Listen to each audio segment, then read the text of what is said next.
This is BBC News, I'm Sean Lay. The headlines at 1. President Donald Trump insists he is a very stable genius, and the US Secretary of State says he's never questioned Donald Trump's mental health. I've never questioned his mental fitness. I have no reason to question his mental fitness. The Victims Commissioner calls for an overhaul of the parole system in the wake of the release of the serial sex attacker John Worboys. More than 500 major employers revealed their gender pay gaps.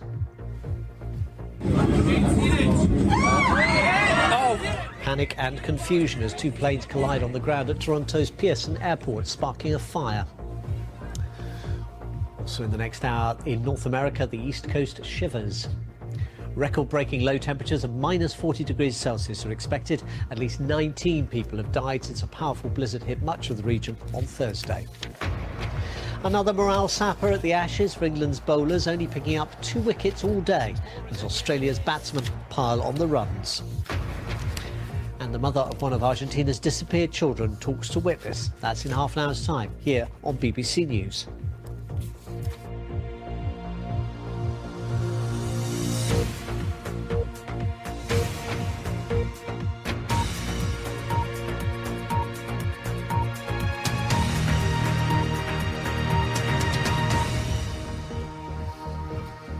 Hello, very good afternoon to you. Welcome to BBC News.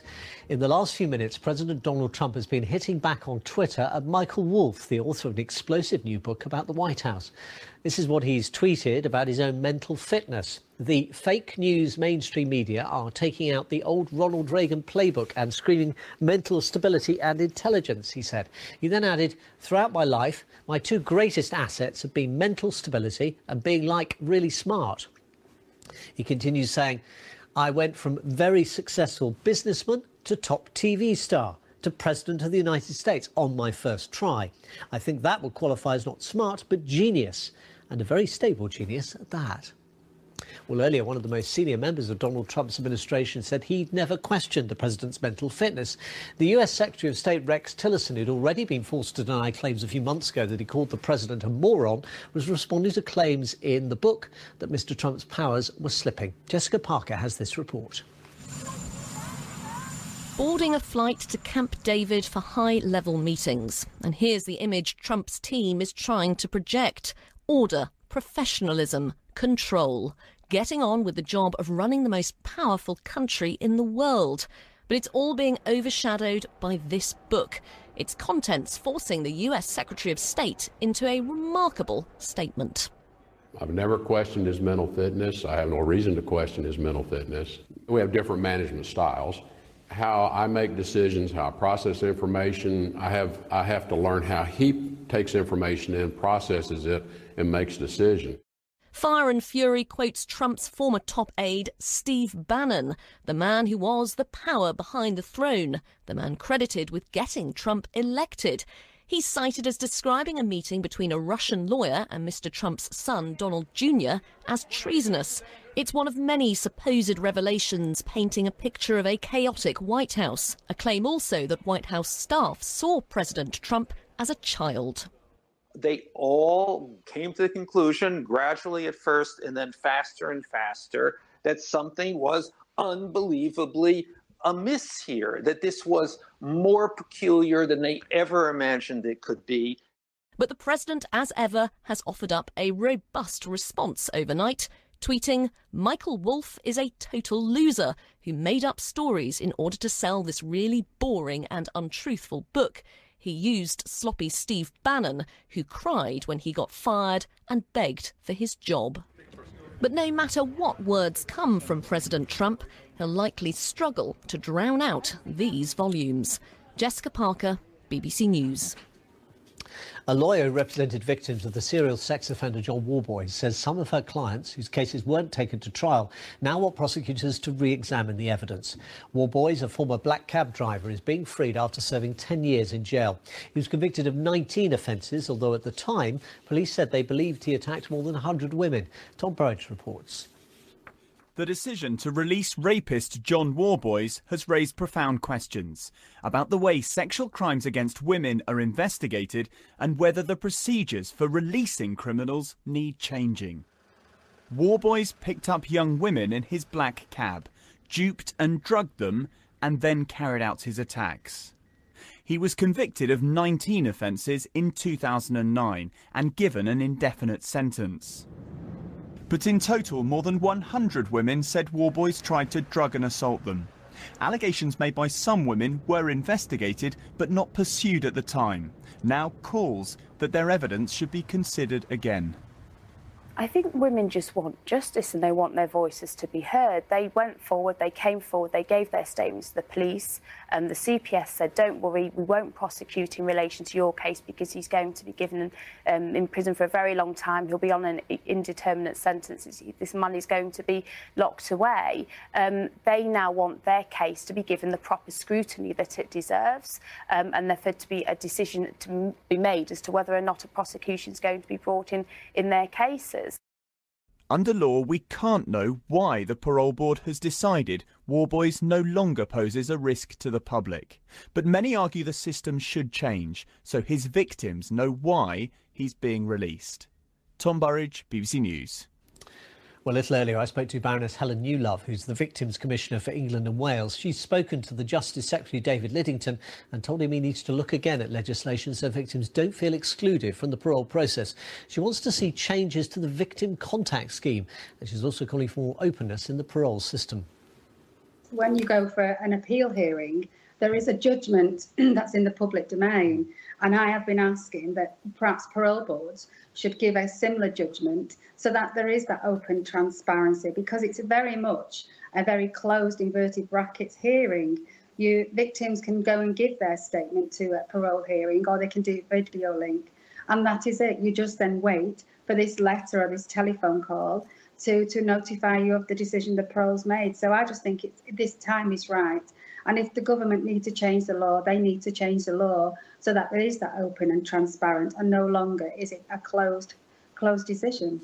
Now, on this question of the victim contact scheme, a number of women complained that they had no idea that Worboys was facing parole until basically they heard it on the news or saw it on the news.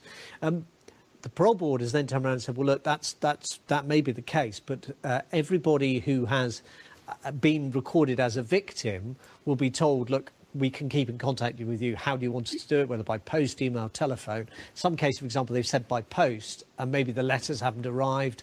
Possibly people have changed address. In other cases, people have chosen not to be contacted. I mean, presumably these are quite real issues in terms of dealing with victims. These are real issues, and not just with this case. I have many victims who write in, and again, it's something I've been working with probation, because it's not as simple as that. When you're introduced and asked to go on the victim contact scheme, it comes at the most rawest time. And for me, we need to look at how we better engage with victims to allow them the time to reflect, and to allow them then to engage with the probation officers to say, I would like that.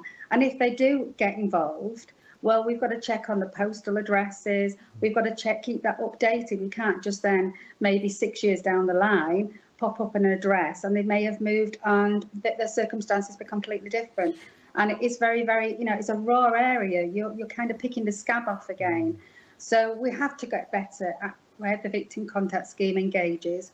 I prefer it to opt out, not opt in. So then we don't lose that information. But as I say, this review, and I spoke to the Secretary of State last night, we have got to look at the victim contact scheme as well as the parole board and the decisions they make.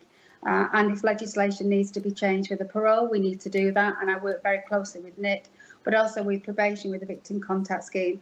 We've got to ensure. But there's also another point. There was victims there that didn't have a conviction, but their files were late, so to speak, with the case.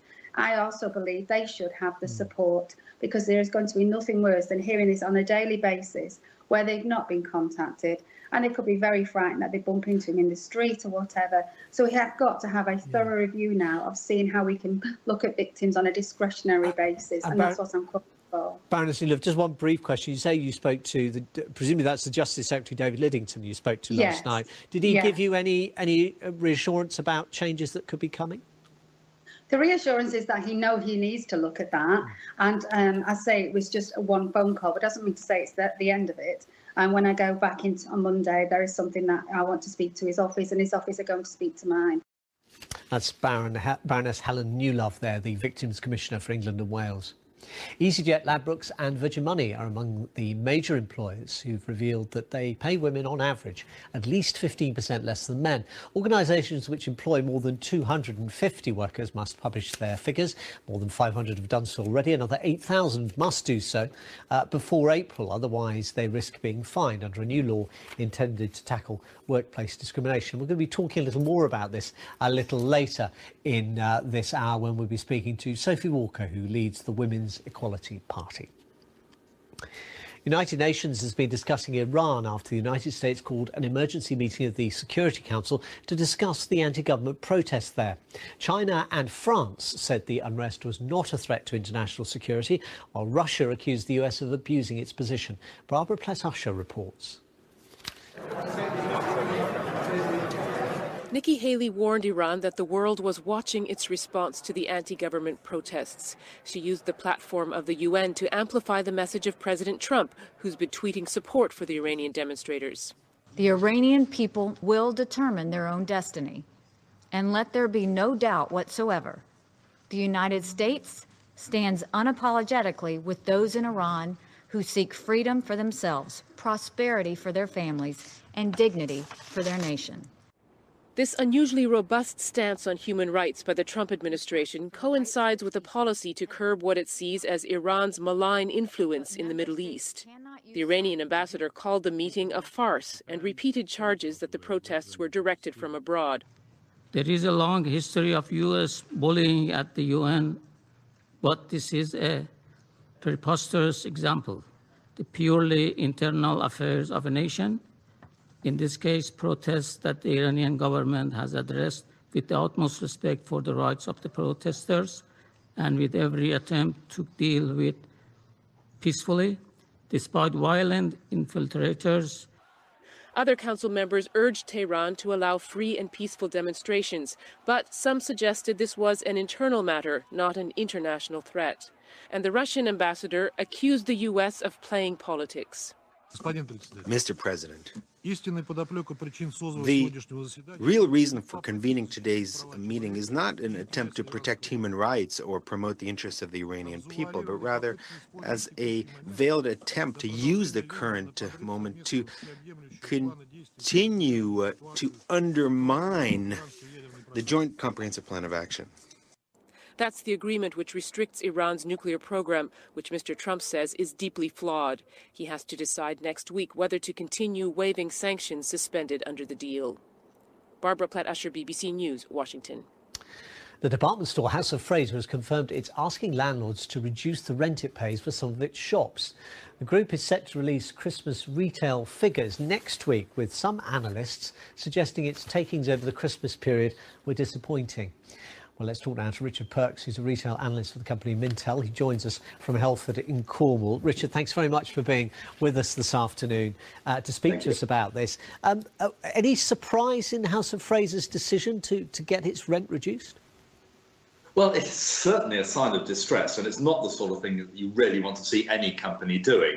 I mean, I think I'd be with those analysts who think sales are going to be disappointing over Christmas, because the most recent sales figures we had from the company were very disappointing, and the business is really not doing well. And it seems to have got worse and worse since it was taken over.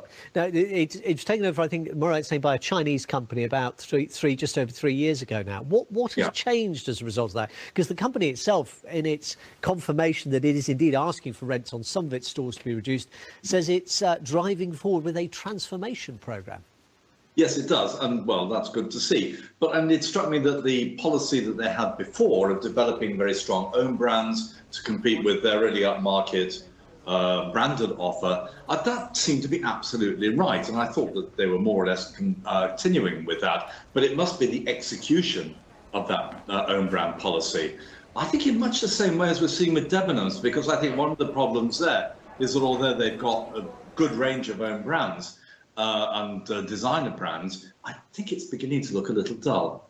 Debenhams issued a profits warning earlier this week, said like-for-like sales had tumbled 2.5% in the 17 weeks to December the 30th.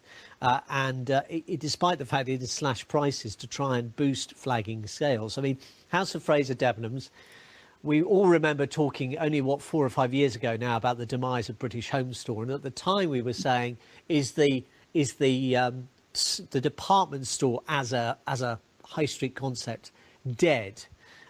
Should we be asking those questions again in the light of these sorts of figures?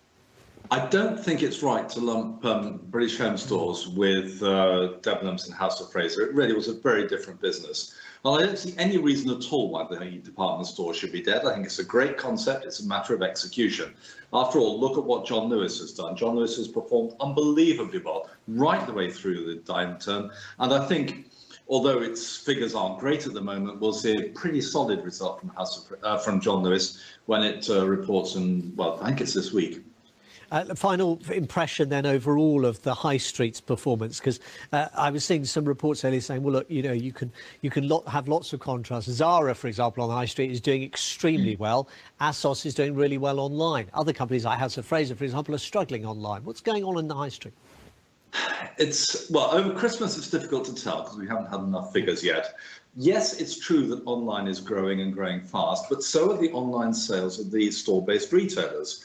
And so I think if you look longer term, then the combination of stores and online is going to be a very, very powerful one indeed.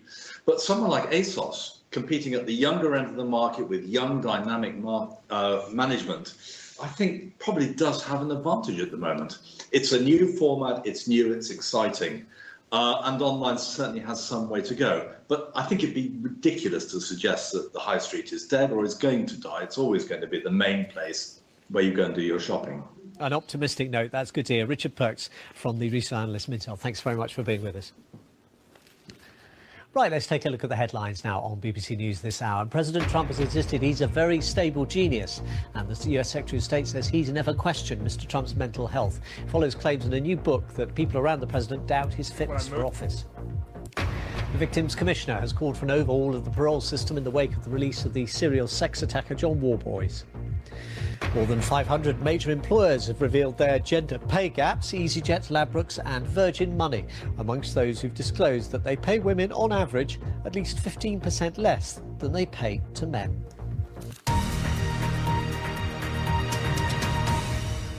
Sport now, and with a full roundup, all the details both on the Ashes and on the football is underway even as we speak. Mike Bushell is there. Hello, Mike. Yes, good afternoon, Sean. Yes, you're absolutely right. Sports Centre.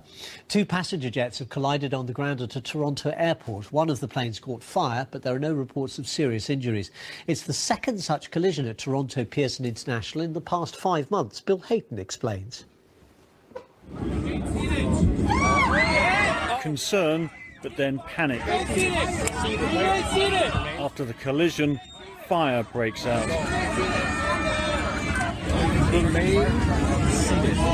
Passengers begin to scream while the crew call on them to remain seated.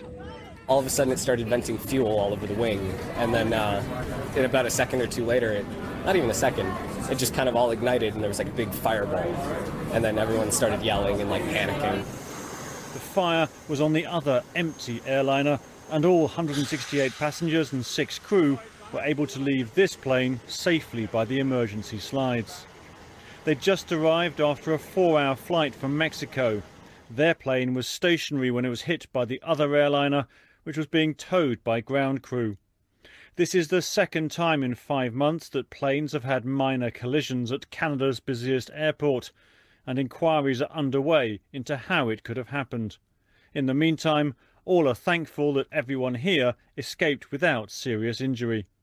Bill Hayton, BBC News. Well, more now on one of our top stories today. Women in Britain are paid on average 18% per hour less than men. That's according to figures released by large companies. At the airline EasyJet, women earn 52% less per hour than men. At Virgin Money, the gap is 33%. The company with the biggest gap, though, to publish at least so far, is the women's clothing chain Phase 8. The shop pays its women staff on average 65% less an hour than their male colleagues. Well, joining us now is the leader of the Women's Equality Party, Sophie Walker. Sophie Walker, thanks very much for being with us on BBC News. I suppose to be clear at this point, we should just say this is a new legal requirement for companies with over 250 employees, and they all have to do it by April. So we've not quite got the whole picture yet, but we're starting to get an idea of the gaps that are opening up. What do you make of some of these figures? I think if you ask pretty much any woman who works in a workplace, like, she'll tell you yes, and the fact that there is a big pay gap between men and women is well known. I think it's good that we are getting to see this sort of formal exercise demonstrate that, but I think it also demonstrates that there is a real lack of understanding about the reasons for the pay gap, and that is demonstrated particularly by the Phase 8 number, which this sort of 64.8%, and the comments by the CEO saying that this simply reflects the he said this. Actually, what's actually really going on is that most male employees simply work in head office and female employees simply happen to work in retail. We've seen a lot of strange stuff happening with this data. Hugo Boss was another company that initially declared there was no pay gap at all, and then when investigated by the Financial Times, suddenly discovered that they have a 76.5 median pay gap. So I think there is to be said about the fact this doesn't work, right? There's no teeth here. Yes. The government can't sanction companies for having a pay gap because it declined to impose fines, for example, as the Women's Equality Party recommended. Yes. But also there's a real lack of understanding in these companies about why women are ending up in low-paid roles. It's not enough to say that just happens. I mean, as you say, it happens that women work on the shop floor and men work in the head office. Well, clearly there's more to it than that. I mean, there's an explanation or even a justification for why this is the case. And I suppose there's a certain irony, given that this is a business that sells women's clothing.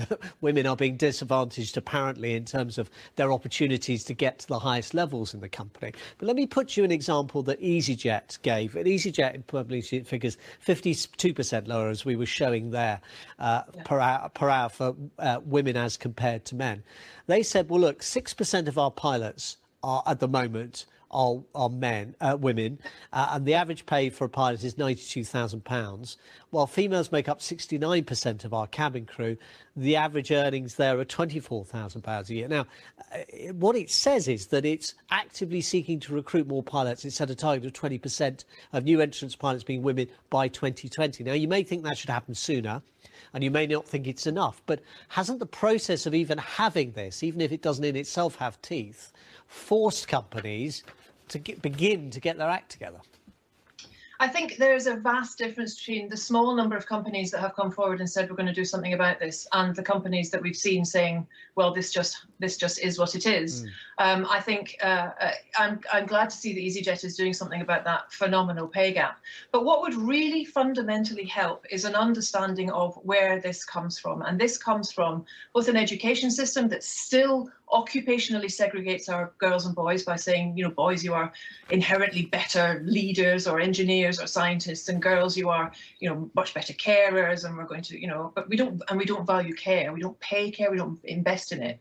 And also we have a huge problem with childcare leading on from that, because we've got the most expensive childcare in the world in the UK. So what I would like to see is some of these CEOs lobbying the government to say, look, here's the size of our pay gap. Here's what we can do about it. You need to invest in childcare. You need to make it affordable. It's a vital motor for economic growth, as indeed is shared parental leave, which is something we've seen Aviva do. The government has said that it is continuing to try and improve the offer available on childcare. I mean, it's certainly the case, isn't it, that in the last 20 years, childcare availability has improved compared to where it was before, and yet that still doesn't seem to have done enough to shift the balance in the workplace. That's because we haven't done nearly enough in terms of childcare. We still, at every budget, the Chancellor stands up, and it's always a fellow, whichever party, and says, here's how we get the economy going. We're going to invest in physical infrastructure, roads, bridges, housing. Those are jobs that, because our education system still doesn't tackle occupational segregation, those are men's jobs. Right? Men's jobs. Don't invest in childcare. And the Women's Budget Group has shown that like-for-like investment in care actually yields twice the amount of economic growth and jobs as construction. What is the evidence that the education system is still gender biased in terms of the advice it gives young people, in terms of the way it portrays jobs? Yes. Because a lot of people who've got kids of school age would say, actually, now there's a lot more awareness, for example, of women engineers, of men in caring roles, men in nursing, all those kinds of professions than perhaps there once were, even in the kind of media that kids are exposed to. That's much more balanced than it used to be even a few years ago. Well, first of all, Sean, I would say that starting starting each of these arguments by saying it's better than it used to be doesn't mean it's anywhere near good enough. It's like the people that say to me, well, haven't you got enough equality? It's like, no, you either have it or you don't. And so this problem with our education system is still, and you can look at the data from the Young Women's Trust on this, which is excellent. It is still producing an expectation because our curriculums are still very heavy in terms of male role models, male versions of history. You know, you go into a music class, all the pictures are of classical composers are mainly men, you know, and as a result, we are still seeing like science, engineering, technology as somehow male domains that we have to crowbar women into. And on the other side of it, because we don't have enough, for example, men working in primary schools or as secondary school teachers, we are still teaching boys that caring and teaching are not cool jobs for them. So there's a huge amount of work we have to do in terms of tackling educational role models.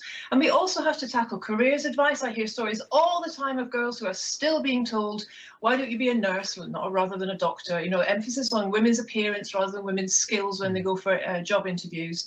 And leading on from that, when you look at what goes on in terms of how we pay these jobs, you take a young man and a young woman and you send them to the job centre. A young man is more likely to be offered a job in construction, which will, for example, pay around £5.80 an hour, and a young woman is more likely to be offered a job in care, which pays £4.80 an hour. And the pay gap starts right there. Sophie Walker, leader of the Women's Equality Party. Good to speak to you. Thanks so much for your time this lunchtime. Now, weather forecasters in the United States have warned that this weekend could bring record-breaking low temperatures in some parts of the northeast. The National Weather Service predicts wind chills as low as minus 40 degrees Celsius. Russell Trott reports.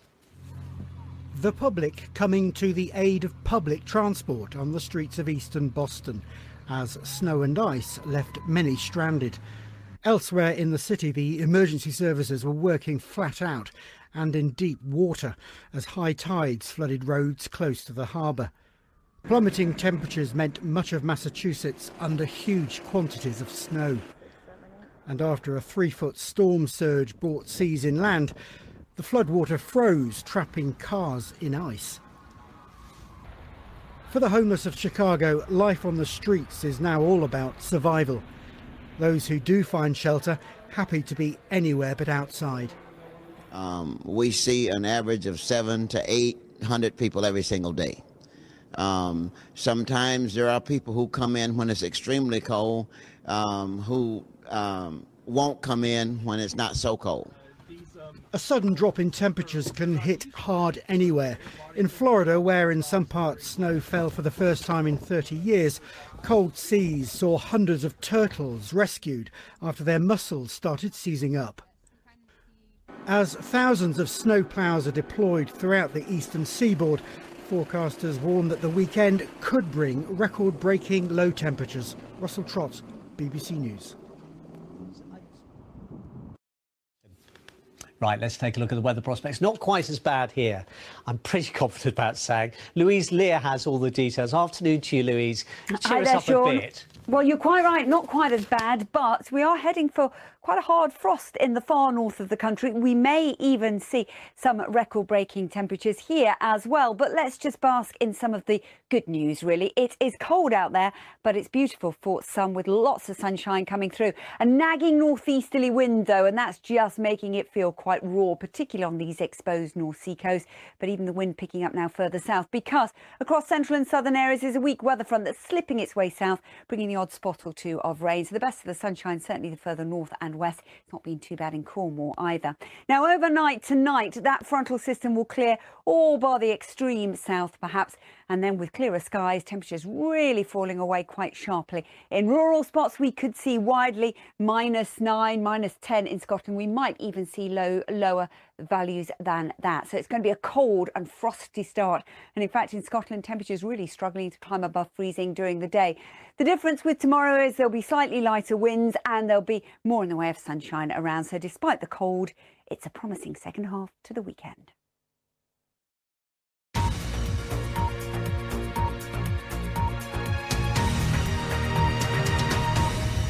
This is BBC News, our latest headlines this hour. President Trump insists he is a very stable genius. The US Secretary of State says he's never questioned Mr. Trump's mental health. The claims follow claims in a book that people around the president doubt his fitness for office. Victims Commissioner has called for an overhaul of the parole system in the wake of the release of serial sex attacker John Worboys. More than 500 major employers have revealed their gender pay gaps. EasyJet, Ladbrokes and Virgin Money are amongst those who've disclosed that they pay women on average at least 15% less than men.